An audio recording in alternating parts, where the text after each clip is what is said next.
Welcome to the Wonder With Me podcast, where I, Dr. Tonia Winchester, invite you to get curious with me about all things mind-body healing, especially how we can unlock the incredible healing power of our unconscious minds, so that we can all get out of stress mode and go back into healing mode. We'll talk about how you can easily create healthy, sustainable self-care habits so that you can calm your mind, sleep deeply, wake rested, and enjoy happy, energized days.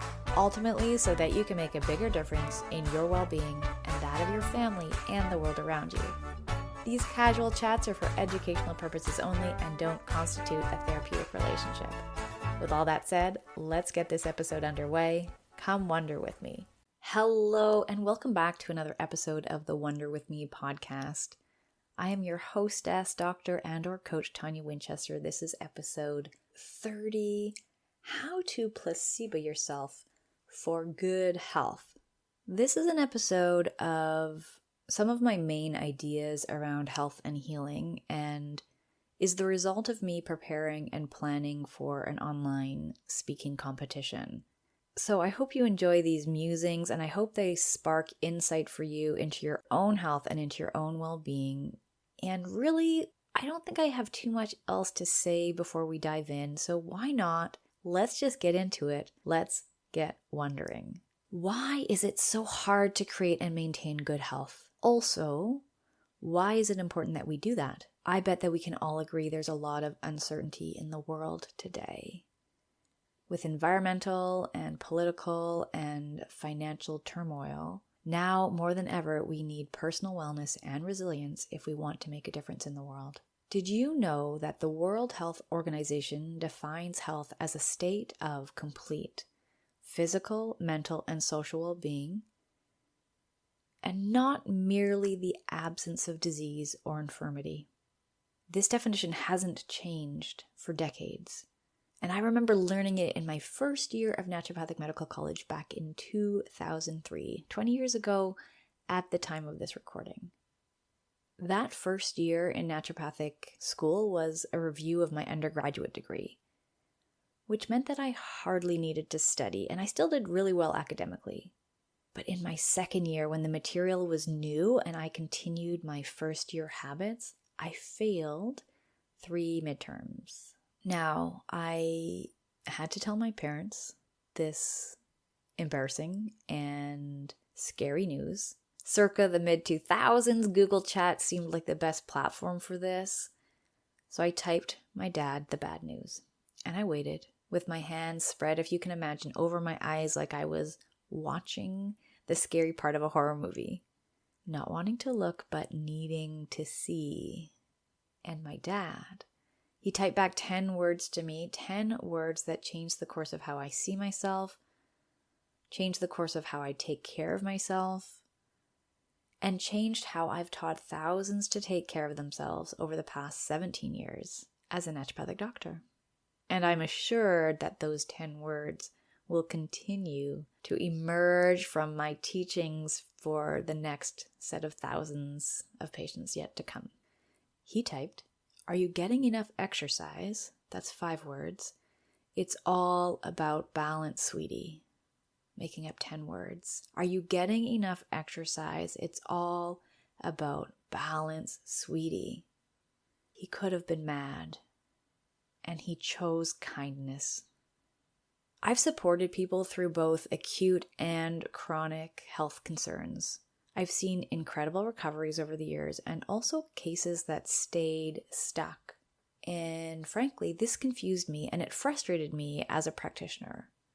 Why would some people get better so easily and others would continue to struggle with disease and discomfort? I found myself asking this question a lot. And I was especially curious about it because our bodies know how to heal and they can. So what was blocking these people from taking care of themselves in a way that would allow their bodies to return back to balance, to go back into healing mode? And these questions led me to create a really straightforward blueprint for health. Like my dad said, it's all about balance. And simply, health is the balance of the nutrients we let into our system and the wastes and toxins that we let out. Nutrients in, wastes out. That's it. I'm constantly asking the question, what does this person have too much of that they need to detoxify, to let go of? And what does this person not have enough of that they need to nutrify, to let in? And this is how we can figure out the root cause of any symptom or disease. What are they not getting enough of that they need more of, and what are they getting too much of that they need less of? Then we just adjust these specific and individual variables, and their systems reliably get out of disease mode and go back into healing mode. And here's the thing. We need this formula to be true, to be active, to be in practice at every level of health. Biochemically, physically, energetically, emotionally, mentally, and even spiritually. Biochemically, we need nutrients like vitamins, minerals, fatty acids, amino acids, sugars, oxygen. Our mitochondria take in these nutrients to produce our body's energetic currency. It's called ATP. And this process releases carbon dioxide as a waste product. So at the most microscopic level, nutrients in means oxygen, and waste out means carbon dioxide. Physically, we need nutrients like nutritious food, and also things like rest, activity, nature, sunlight, adequate hydration, touch. And there's certain organ systems in our bodies that release, let go for us. So we're letting go of what we don't need through our elimination organs, the lungs, the gut, the kidneys, the bladder, the skin. And now remember that health is a state of complete physical, mental, and social well-being. So it's exciting that this approach of nutrients in and waste out can also be applied to the other levels of the body. So first, our health outcomes improve when we apply this to the emotional level. Emotional toxins include anger, fear, sadness, hurt, guilt, and shame. And I will be clear that there is actually nothing wrong with these feelings when they're appropriate and warranted. And while that's true, psychoneuroimmunology, yes, that is a long term that you can Google scholar your heart out. Psychoneuroimmunology tells us that these emotions impede our physical health when they're prolonged in the body. So when they're inappropriate and unwarranted. One patient I worked with, a young woman, was coming to me for help with some chronic pain and some anxiety. And in her early childhood, her only parent was hit by a drunk driver and sustained terrible brain damage. So in that moment, as you can imagine, this person's life and health changed drastically. She was an intelligent young woman and she knew, quote unquote, how to take care of herself, and yet she wasn't doing it. We did some clearing from a mind-body perspective and cleared some of those old emotions that were no longer appropriate or warranted. We cleared the trauma around many of the events in her past. We allowed her to see her history from a new perspective. So while the facts of the story remained the same, her body's memory of it changed and her body's ability to let it go improved. And when we were done one of the trauma clearing techniques in mind-body healing, she says, gosh, I'm really wanting to look up that driver now. And when I checked in with her and I asked, for what purpose would you want to do that? She said, with tears gently streaming down both of her cheeks, that she just wanted to look him up to see if he was okay now. She transformed anger, resentment, rage, those were the wastes going out, into kindness, curiosity, and compassion, and these were nutrients coming in. Interestingly, her pain and her anxiety eased just shortly after that. Other nutritional emotions that benefit us include love, connection, and forgiveness. And this is what extends our personal healing beyond ourselves and into the world at large. Healed people heal people, which is my flip of hurt people hurt people. Our wellness outcomes also get better when we apply this formula of nutrients in and waste out to the mental level of our thoughts. Recently, while scanning thousands of patient charts going from paper to digital, I tallied the number of people that believed their illness was caused by stress. So I just had a piece of paper and I would put a little tick, where you put 4 lines and then you cross out for 5. And I just kept doing that. And the tally ended up being 87%. We know that stress chemicals hinder healing when we're exposed to them in a long-term way. It's commonly understood that cortisol is a potent immunosuppressant, which is why it's given to patients with autoimmune disease and organ transplant patients. We also know that stress decreases digestive capacity and our ability to absorb nutrients. And even if we had zero medical evidence that stress plays a role in illness, which is not the case, we have a lot of data around this, but even if there was zero evidence, for these 87% of my patients, stress is causing their illness. Why? Because they believe it is. Our thoughts have incredible power to hamper or help our healing. We hamper our healing when we have a negative expectation about an intervention. This is called the nocebo effect, which of course is opposite from the placebo effect. I'll get to that in a second. We need less nocebo. We need less negative intentions in our daily lives and in our quest for health and well-being. The thing is, because of our negativity bias as humans, we're very good at having nocebos. We have nocebos because at some level they help us survive. If we believe in the worst case scenario, we can plan for it and then somehow ensure our survival. And then on the flip side, placebo is when we believe something is going to work for us. One day my dog came home after wandering our rural neighborhood with a fish hook pierced through her upper eyelid. And after composing myself, I started telling her that she was going to be okay, that her intelligent system knew exactly how to heal, and it could and would do so very quickly. I'm going to take a little diversion here and interject this story with a different story. That moment when she came home, I fully flipped out. I was a mess, bawling, texting, emailing everybody for prayers, sending good wishes to me. I was a wreck about this.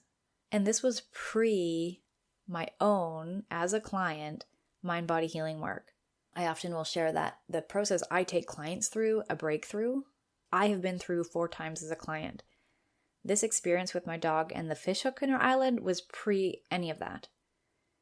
And it is my comparative now, because since then, when emergencies like this have happened, for example, cutting my thumb and needing to go to the hospital for stitches, I share a story of how my husband and I just had this enjoyable Sunday afternoon drive to the hospital with no stress chemicals flooding my body.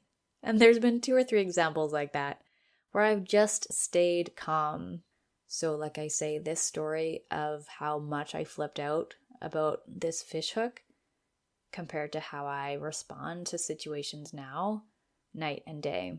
And this is the power of mind-body healing work. Okay, let's hop out a step and go back to the story of the fish hook. So I gave her this pep talk. You're going to be fine. Everything's going to work out fine. You're going to be okay. Your body knows how to heal. It wants to. It can. And as I was giving her this pep talk, I realized that we need more of that. We need nutritious thoughts that we can leverage to thrive instead of just survive. So we need less nocebo thoughts and more placebo thoughts. And here's how powerful a placebo is. So pharmaceutical companies have to prove that their medication is statistically more effective than placebo because it is well known by contemporary science and medicine that placebo works. They know that the belief that something will work, or even the hope that something will work, is effective and is strong medicine in and of itself. So drug companies have to prove their medicine is stronger than the medicine of placebo. What if you believed that your body was designed to be well, that it was capable of healing? How would that change things for you? I'm super curious about that today, and I'm wondering if you are too.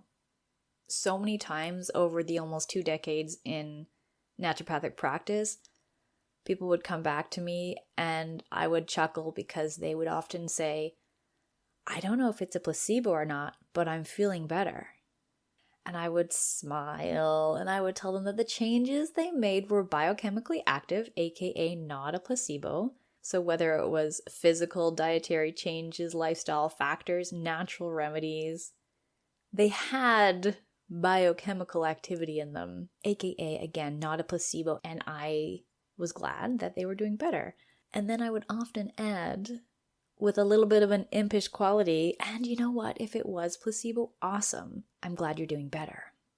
One patient I had said, I'm not really feeling or noticing anything different so far.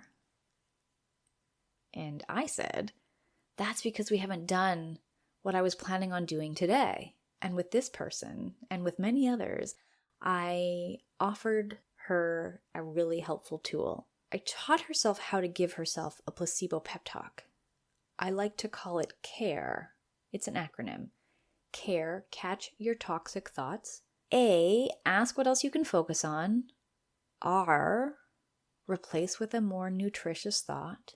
E, exercise the new thought. CARE. Catch, ask, replace, exercise. So an example could look like this. Tonia, my love, you're focusing on the pain and worrying you'll never recover. What could you focus on instead that would be more helpful, kind, productive?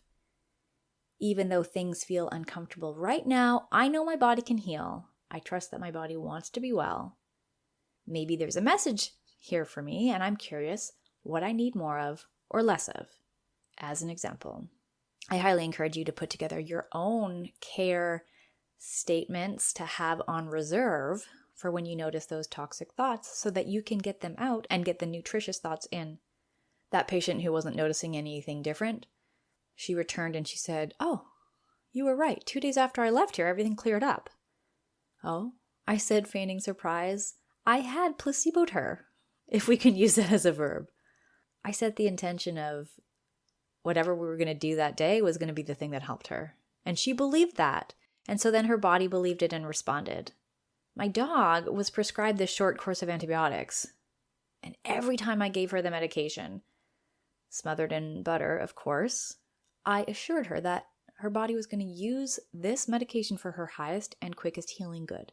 And then when we went back to the vet for our follow-up, she said, wow, I'm shocked this healed so quickly.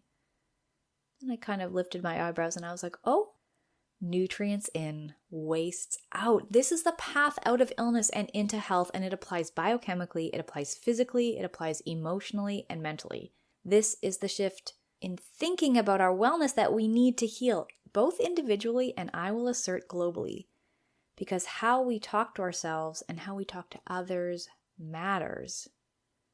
So when he could have chosen anything else, my dad chose kindness, he chose curiosity, he chose compassion when he said to me, it's all about balance, sweetie. Essentially, he chose love, which I would say is the biggest nutrient and the biggest placebo of all. You may know, being in my sphere, that my dad passed away in 2022. And I'm so grateful that he gave me that powerful understanding of how it all fits together. What a gift he's given me that I've been able to give out to so many others. So again, practice the CARE model, catch your toxic thoughts, ask what else you can be focusing on, replace with a more nutritious thought, and then exercise or practice that new thought. So through something like the CARE model, we can placebo pep talk ourselves and find the resilience that we need to allow our bodies and our hearts and our communities to heal. Any of this sounds interesting to you that you're maybe wanting some individual one-on-one support with, I am accepting new mind-body healing clients. I love helping people get mental, emotional toxins out and mental, emotional nutrients in. I love it. So you can head over to toniawinchester.com. There you'll find access to my book, which talks about these ideas. And also you can head to coach.toniawinchester.com/work-together. I'll put that in the show notes because that is a mouthful. And there you can see all the ways that I can help and support you. If that's something that's feeling aligned for you, I would be deeply honored to be your placebo until you can do it on your own. Thank you so much for being here. Thank you so much for listening. And may you choose to make all of your dreams come true. Hey, thanks for wondering with me today. If you've got something good out of this, then please forward this episode along to the people who you know could benefit. Be sure to subscribe, and if you're really keen, you leaving us a rating and review helps us to help more people, so thank you in advance for that. If you're wanting more insights about how you can leverage the power of your unconscious mind to go back into healing mode, head on over to toniawinchester.com, where you'll find my book, Breakthrough the Insomnia Cycle, and other helpful ideas. Thanks again, and we'll connect on the next episode of the Wonder With Me podcast. In the meantime, may you choose to make all of your dreams come true.